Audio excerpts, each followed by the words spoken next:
Bonjour, nous allons étudier aujourd'hui une nouvelle lettre, la lettre Ayin, qui succède à la lettre Samer étudiée précédemment. Cette lettre Ayin est très riche, très importante, et nous allons aborder le sens initial de cette lettre et quelques mots qui sont rattachés donc à cette lettre. Le pictogramme primitif, puisque nous savons que les lettres hébraïques sont issues à l'origine de pictogrammes primitifs. Et le pictogramme qui va amener à cette lettre Ayin, c'est un rond qui va représenter en fait l'œil. Et non seulement l'œil, mais aussi la source. Le Ayin, c'est aussi la source, c'est-à-dire le rond, c'est aussi le trou d'où jaillit la source.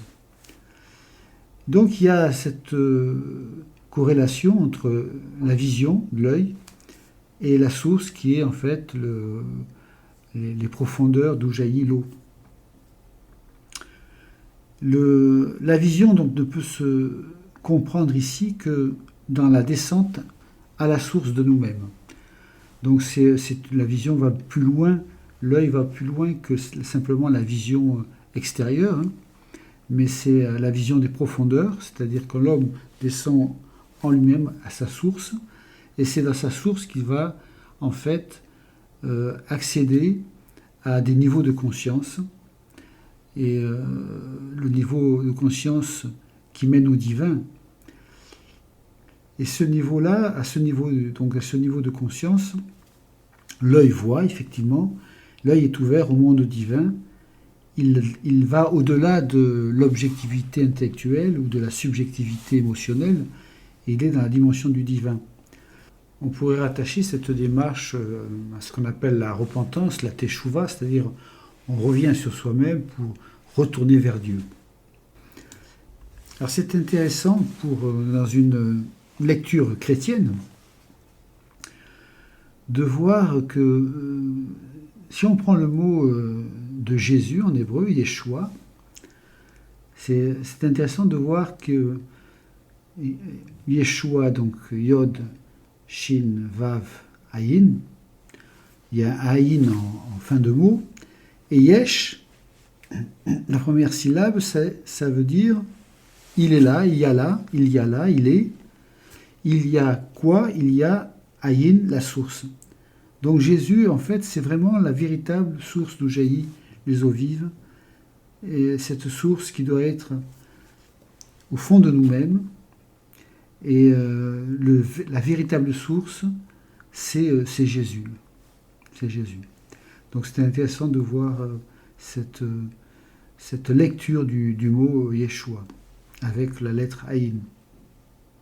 Donc on va aborder maintenant quelques mots qui comportent donc cette lettre Ayin.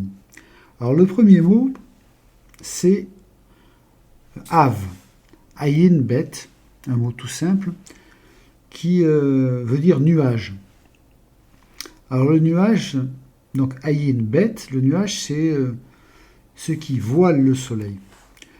Le soleil, symbole du Père céleste. Le Père céleste, le Père, c'est Aleph, Bet. Il y a une dualité en hébreu, souvent une dualité, la création même fonctionne par dualité, et dans l'hébreu, on retrouve aussi cette dualité. Il y a une dualité en hébreu entre la lettre Aleph et la lettre Ayin. Aleph, c'est ce qui est connecté donc vers le haut, vers le céleste, et Ayin, c'est les profondeurs, c'est-à-dire la descente à l'intérieur, donc l'intérieur des profondeurs de nous-mêmes. Et là, Ayin Bet, donc le nuage, c'est ceux qui voilent le soleil. Et donc le Ayin nous conduit vers les ténèbres, alors que le Aleph, vers les ténèbres dans le sens noble du terme, c'est-à-dire dans les profondeurs, alors que le Aleph nous conduit vers la lumière. Et la révélation divine, la révélation consiste en fait à ôter des voiles. Révélation, ôter des voiles de devant nos yeux.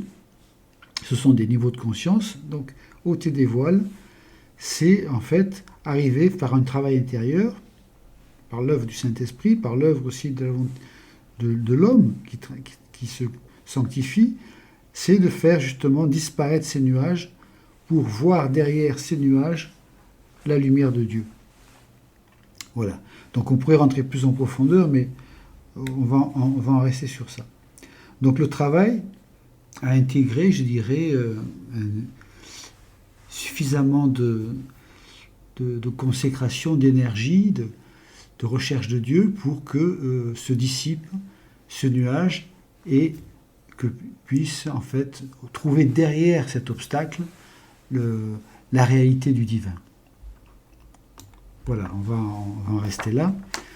On va prendre un autre mot très intéressant qui est le mot en fait hébreu, puisque le mot, la racine du mot hébreu, avar, c'est aïn, bet, resh, qui donne ivri, hébreu, et qui veut dire, dans le sens initial de ce mot, héber, ivri, c'est celui qui traverse, avar. Aïn, bet, resh, celui qui traverse. Il y a d'autres sens concernant cette racine hébraïque, aïn, bet, resh, qui est aussi très intéressant. Donc, l'hébreu, c'est celui qui traverse, qui passe. Il passe quoi? Il passe du 6 au 7, je dirais, c'est-à-dire qu'il traverse, il passe les étapes nécessaires pour rentrer dans la dimension du divin, c'est le messianisme. Et le même mot, prononcé différemment, ça c'est très intéressant, c'est iber ou ubar, ça veut dire féconder. Iber, c'est féconder, et ubar, c'est l'embryon, le fœtus. Très intéressant, ça veut dire que on voit que le peuple hébreu, c'est une matrice, c'est un embryon, c'est une matrice messianique. Il y a un sens très fort dans ce mot de hébreu, c'est le sens de féconder, d'embryon, de fœtus, puisque c'est de ce peuple-là que va venir le messianisme. Alors, un premier sens, nous révèle la vocation d'un peuple qui fait un passage, puisque ça veut dire, avar, ça veut dire celui qui traverse. C'est un peuple qui fait un passage du monde, je dirais, sans Dieu, mais vers la patrie céleste en répondant à l'appel du divin, à l'appel de Dieu. Donc c'est le premier sens, je dirais. Celui qui traverse, qui passe du monde sans Dieu vers le monde de la patrie céleste. C'est aussi une image, je dirais, de l'humanité qui est appelée aussi à rentrer dans ce passage, dans cet accomplissement, et rentrer dans la dimension messianique. S'il n'obéit pas, eh bien, il sera errant de terre en terre extérieure. Il est appelé à faire le passage. S'il ne fait pas le passage, il sera errant. Donc voilà, c'est un mot vraiment intéressant à étudier. Nous allons voir maintenant un autre mot qui est tout autant intéressant. C'est or. Alors il se prononce différemment. Or, hiver, c'est le haïn, le vav et le resh. Et ce mot veut dire en fait tunique de peau ou cécité. Bon, je peux développer davantage, mais tunique de peau, cécité. Alors c'est la racine hébraïque, c'est le haïn et le resh. Il y a un vav au milieu, mais la racine principale c'est le haïn et le resh. Le haïn, donc c'est des profondeurs, resh c'est le principe, c'est ce qui récapitule. Donc le principe de profondeur, c'est donc cette descente dans la nuit, dans les profondeurs.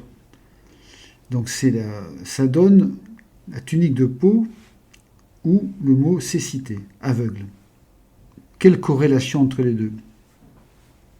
La peau, la tunique de peau, c'est la peau, c'est ce que Adam a revêtu après la chute. C'est l'homme adamique. Peau dont Adam est revêtu donc après la chute. Et cette peau marque, en fait, elle incarne l'assombrissement de sa conscience réduite dans l'inaccompli.